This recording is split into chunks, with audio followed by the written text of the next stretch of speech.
Good morning, welcome to the GENEL Energy PLC Trading and Operations Update Investor Presentation. Throughout this recorded meeting, investors will be in listen-only mode. Questions are encouraged. You can be submitted at any time via the Q&A tab situated on the right-hand corner of your screen. Just click Q&A, scroll to the bottom, type your question and press send. The company may not be in a position to answer every question received during the meeting itself. However, can review all questions submitted there and publish responses where it's appropriate to do so. Before we begin, I'd like to submit the following poll. I'd now like to hand you over to Andrew Benbow, Head of Communications. Good morning. Thank you very much. Good morning, everyone. Thank you for joining us. Thank you to those of us who've already submitted questions. We hope we will answer most of them in the presentation, but if not, we'll cover off as many as we can in the Q&A afterwards. As always, Luke Clements, our CFO, is leading this trading update. Our CEO, Paul Weir, and other relevant members of the executive team will be joining us for the full year update presentation, which is when you dive for the 26th of March. And in that meeting, we'll give a deeper dive into strategy and assets. With that said, over to Luke. Thank you, Andrew. Good morning. I'm Luke Clements, the CFO of GENEL Energy. In this presentation, I'm going to focus on giving some colour around the subheader on this slide. Firstly, I'll explain the reshaped business and its resilience. And secondly, I'll explain the potential of the business and how GENEL can deliver very significant near-term value benefit for shareholders in the year ahead.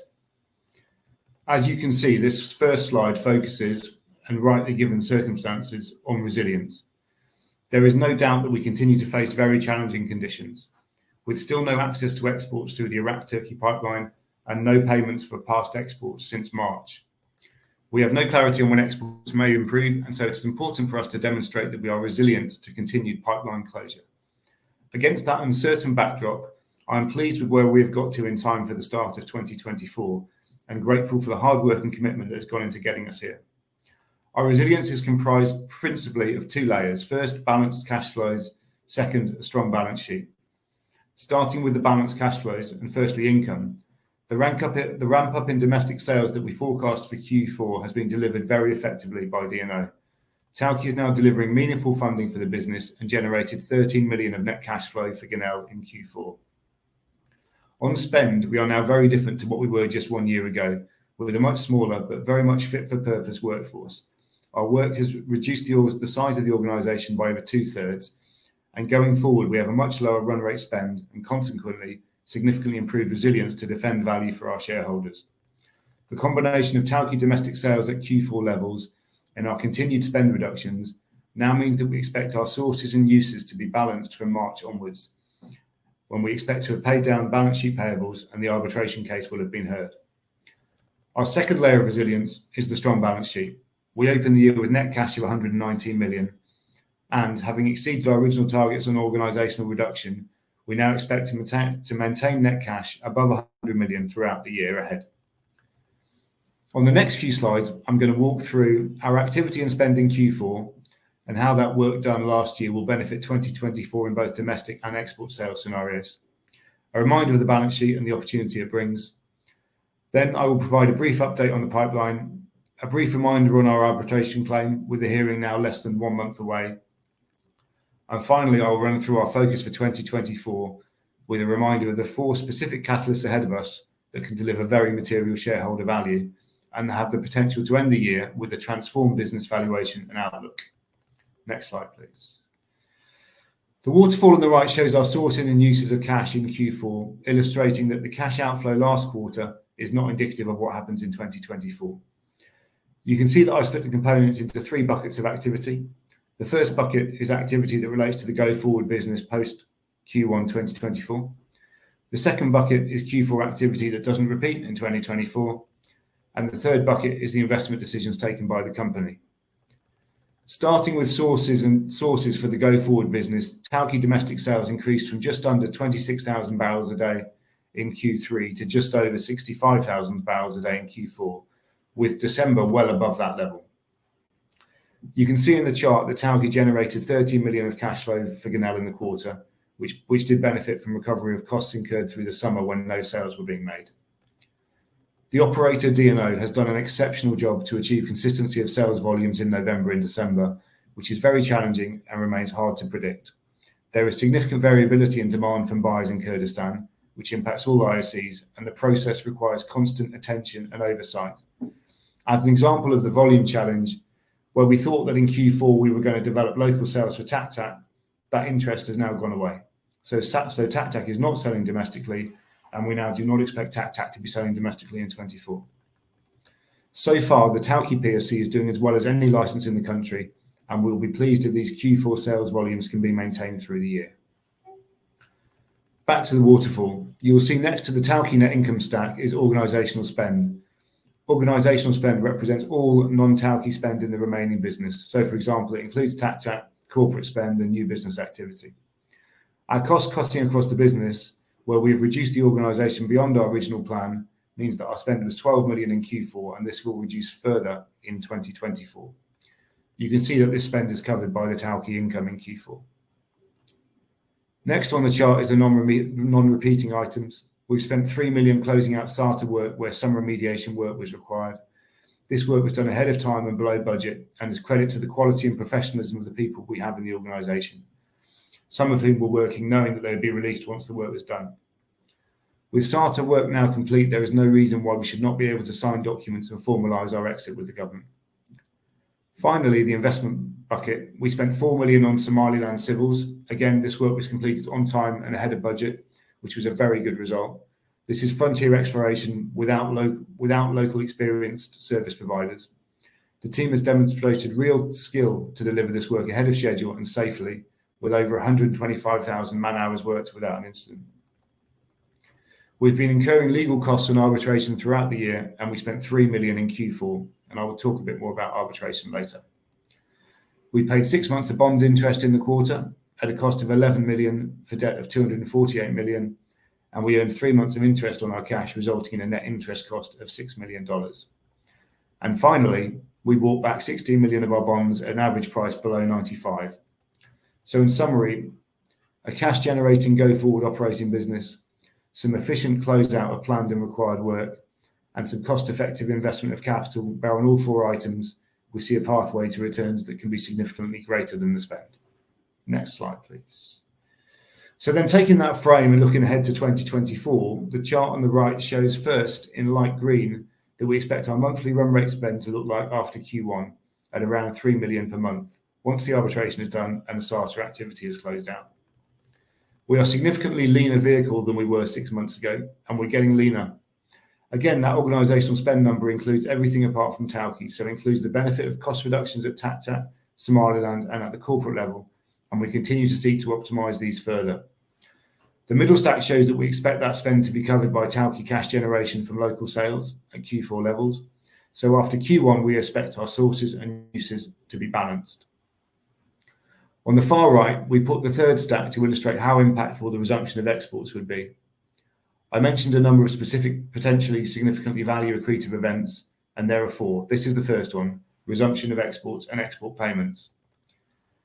As you can see from the chart, renewed access to export pricing and volumes provides a very significant uplift in monthly cash generation, more than doubling what we are currently receiving on a monthly basis from the Tawke license. Importantly, that bar on the right excludes cash generation from our overdue receivables. This is the second of those significant value accretive events, receivables value realisation. We are owed over $100 million from sales made between September 2022 and March 2023. That is a big number, more than a year of Tawke cash generation at full export pricing. It would double our net cash and is over a third of our market cap. We have always recovered amounts owed to us, and we have received repeated commitments that we were paid all that we are owed. And even if paid over 2 to 3 years, it would add $3 to $4 million per month to our cash generation. But so far, we have seen no payment plan. And given the size and importance of this balance, we will take whatever action is required to defend the significant value for our shareholders. So in short, we've recut the business so that our costs can be covered by revenue from domestic sales at recent domestic sales volumes. And in the scenario where exports resume, the expected outcome case, we become very cash generative, even more so with recovery of receivables on top. And now I want to turn to the balance sheet. We have net cash of $119 million, which together with the protection given from our outlook sources and uses being balanced, means that our balance sheet is very robust going forward. We open the year with cash of $363 million. 248 million of this is funded by our bond debt. The net cost of the bond is now under 4%, so an annual cost of just under $10 million. This is low cost for the optionality that it brings to the business generally, and more specifically, provides funding for us to continue to pursue our strategy of adding new assets to our portfolio. Our search for new production and cash flows is ongoing, and it continues to be a priority for our use of cash. We continue to screen and pursue a range of opportunities, and we continue to be selective and cautious. Successful addition of the right new assets and diversification of income, even on a relatively small scale, would have significant impact on the outlook for our business, increasing profitability and diversifying our cash generation, improving resilience and introducing new paths to increasing shareholder value. Diversifying our income is the third catalyst for value delivery. Next slide, please. It goes without saying that the opening of the pipeline and access to higher volumes and double the current price is very important to us. It turns us from a cash neutral business to a highly cash generative business and doubles the value of the significant oil reserves that we have in the ground. We continue to believe the pipe will open, and we have heard numerous positive comments from important senior politicians in Iraq that believe the same, and importantly, we know are spending time on the issue. However, the timing of this happening and the restart of exports remains uncertain. There were recent meetings in Baghdad, the first time the IOCs, federal government of Iraq, and the KRG have all met, so this feels like a step forward. There was some discussion of seeking an amendment to budget law in order to support payments for Kurdistan production, but at this stage, it is not clear to what extent commercial terms or funding of payments have been discussed or how close to any resolution these discussions may be. There is a further meeting with the KRG scheduled for today. Next slide, please. I now want to provide the limited colour that I can on another issue that is very important to us, which is our arbitration damages claim against the KRG in respect of the Bavarian Moran licences, with the London International Arbitration hearing now less than 1 month away. As a reminder, our claim is that the KRG's termination of the Bavarian and Moran licences was repudiatory, and because of that, we have suffered significant losses. By way of reference, we have spent over 1.4 billion of cash acquiring and investing in these assets, both as operator and non-operator, up to their termination by the KRG in December 2021. To be clear, there is no monetary claim against GENEL. The KRG's claim is that it was entitled to terminate the Bavarian and Moran licences. The international arbitration hearing is set to begin in London on 19th of February for 2 weeks. The arbitration is covered by strict confidentiality rules, which precludes us from discussing the issues in any detail. This means we will not be able to update on progress, even once the hearing has finished, and hence we will not be taking any questions on this subject, and we will not be in a position to comment further until the award is received. Arbitration is the fourth potentially value accretive event. Finally, the last slide pulls together the key themes of this presentation through the lens of our focus for the year ahead. We start the year with a strong balance sheet. By maximising local sales revenues and focus on costs, we expect to protect that strong balance sheet, and we expect to retain net cash above 100 million through the year. Our focus then is delivering the transformational value proposition through the 4 specific catalysts that I highlighted through the presentation. First, we continue to work with peers on accessing export pricing through the pipeline and regular payments, which would overnight have us generating over $50 million of cash annually. Second, we will continue to work for recovery of over $100 million of receivables and significant incremental cash generation. Third, we will continue to work diligently to add the right new assets to our portfolio at the right price. And fourth, we will continue to be dedicated and determined and work with our lawyers on the arbitration hearing in February. We are now resilient to the downside with a reshaped, lean and capable organisation that maximises delivery of value to shareholders from these upside events. I will now hand back to Andrew, who will take us through your questions. Thank you very much, Luke, and thank you to people who've submitted questions so far. First question, we've had a couple on M&A. So let's take first, given the current cash position and the status of exports, are you still financially able to buy assets, and are you happy to use debt to do so? So we're net cash of about 120 million. We are cash of over 350 million. We are still looking to do M&A, and we will do M&A if it's there before the pipeline opens.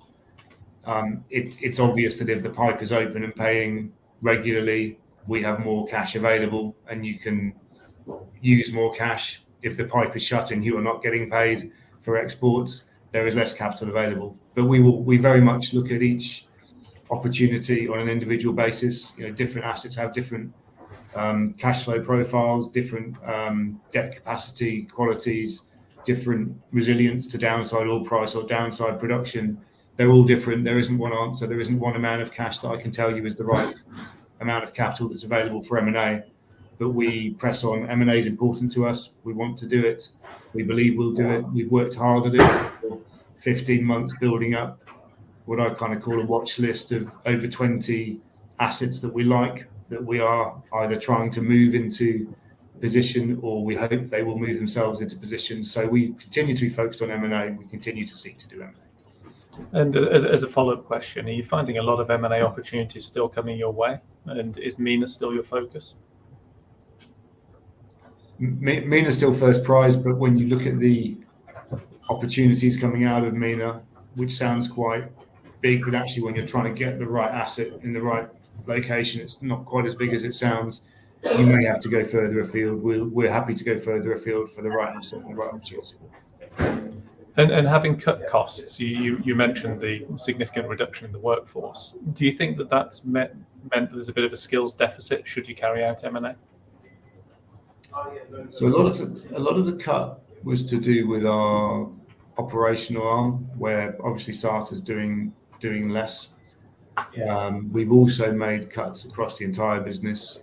We have been very careful to ensure we retain the significant capability that we worked very hard to bring into this business over a number of years, and we've retained the right capability to fit the work that we're trying to do. You can see from the numbers we're a lot smaller, but we're a lot more focused. I think what we've done, particularly in the last 15 months, is refocus the business on very much core objectives. There's a few of them. We've been pretty clear on them, and we've got the right team to deliver on them.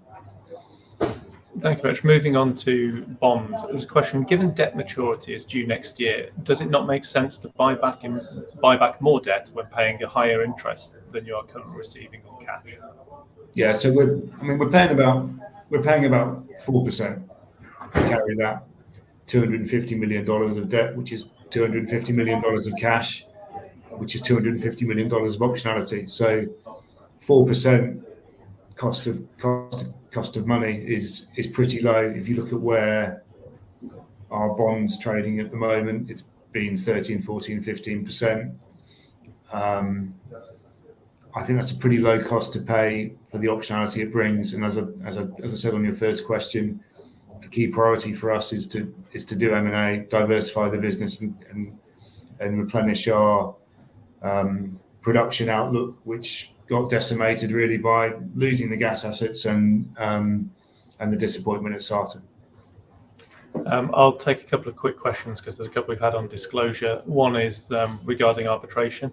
Will we disclose when the award is made? The answer to that is yes. It will be a price-sensitive event, and we'll disclose once the award is made.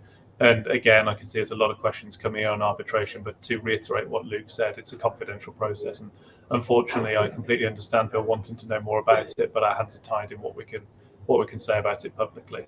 There's another question about the meeting that Luke alluded to between the KRG meeting with IOCs and APICA today, asking if we will discuss the results of this meeting and announce them to the market. We're going to be quite consistent in relation to the politics, where we will announce things to the market when there is clarity, and when there's clarity, and when it's price sensitive, and when it is something that investors need to know. There is news on an almost constant basis on this. It's therefore, it is a bit of a judgment call about what we do announce. What I will say is that today's meeting is more of an update, I would say, from the KRG to people rather than a negotiation. But if people want to know chapter and verse on where things are with the politics, you are very, very welcome to either email myself or give me a call.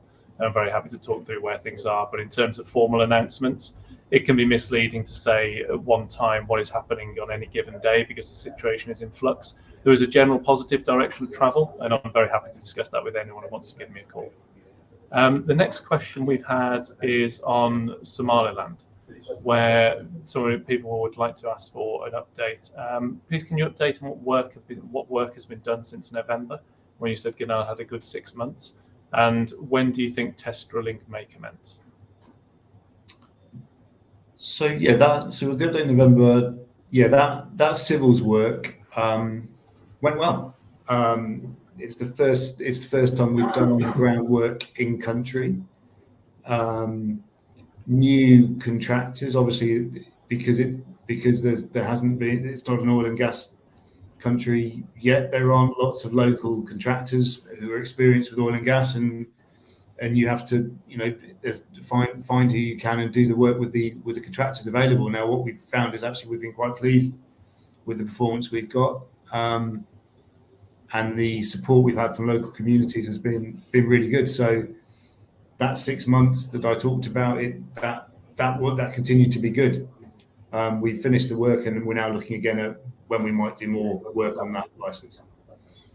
Thank you very much, Luke. And somebody has asked about TAC, and we mentioned the challenges to local sales. Can you expand on that and the plans for the license? So TAC is, for a few years, TAC has contributed a little bit to us from a cash point of view, but not much. His production has been fairly steady, but again, not contributing meaningfully. So we have to be pretty careful about how we think about TAC, and it doesn't just become something that drains money out. It's not selling domestically. We don't have line of sight on resumption of exports and importantly payments. So we're minimising spend on TAC, and we need to see that there's a route to that becoming profitable for the business before we restart investment in that again. So we'll keep it under review, but it's pretty marginal for now. Thank you very much. Moving towards the final couple of questions now, I think. How do you expect to get the receivable back? Would you expect that to be a similar mechanism to previously? Good question. Yeah, so in the past there have been payments linked to field revenue or barrels or oil price or a combination of those. We don't know. There has been some discussion of a part payment or bullet payment on it, but just discussion. So we don't know. Clearly, it's very important to us. I said in my presentation it was important to us, and we'll do whatever we need to do to make sure we get it back. It's been nearly a year since our last payment for exports. That's a long time to wait for money or a plan, and we're pretty motivated to try and get that money back. Thank you, Luke. And we'll take the final question about local sales. I think it's something that's worth just clarifying the payment mechanism on, because someone has asked the question as whether our monthly cash flow is based on existing agreements with the KRG. It's probably just worth just giving a bit of clarity on how local sales payments are received. Sure. So local sales are made to local buyers. So we have contracts with local buyers for local buyers to come and pay cash up front and then draw down on the barrels. We touched on a bit in the presentation, but the demand is not kind of consistent, and it takes a lot of work from the operator who's done a really, really good job to achieve what they've done in Q4 last year. But yeah, it's not a KRG contract. KRG take their barrels and they take them where they want to take them, and we take our barrels and we sell them to these local buyers.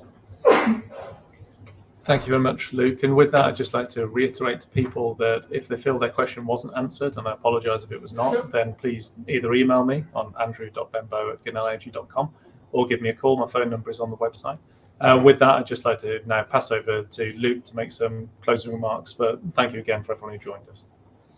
Thanks, Andrew. I guess I'll just reiterate, challenging conditions continue. There is uncertainty out there. I'm really pleased with how we've recut the business to be resilient and balanced on cash flows now after the end of this first quarter. It puts us in a really good position because not only from the existing business, also from M&A, if we've got our cash flows balanced, we can do a bit more on M&A, which is great. And we've got these 4 catalysts which are on the screen there, which all could significantly impact our business valuation, our cash generation outlook, and of course, importantly, the share price. So I think we want to keep a close eye on. Let's see how we go. We will speak again in March, and we will update you on anything that's happened between now and then as we go along. Thank you very much. That's great. Thank you, Luke, Andrew, for updating investors today. Could I please ask investors not to close the session, as you now be automatically redirected to provide your feedback in order the team can better understand your views and expectations.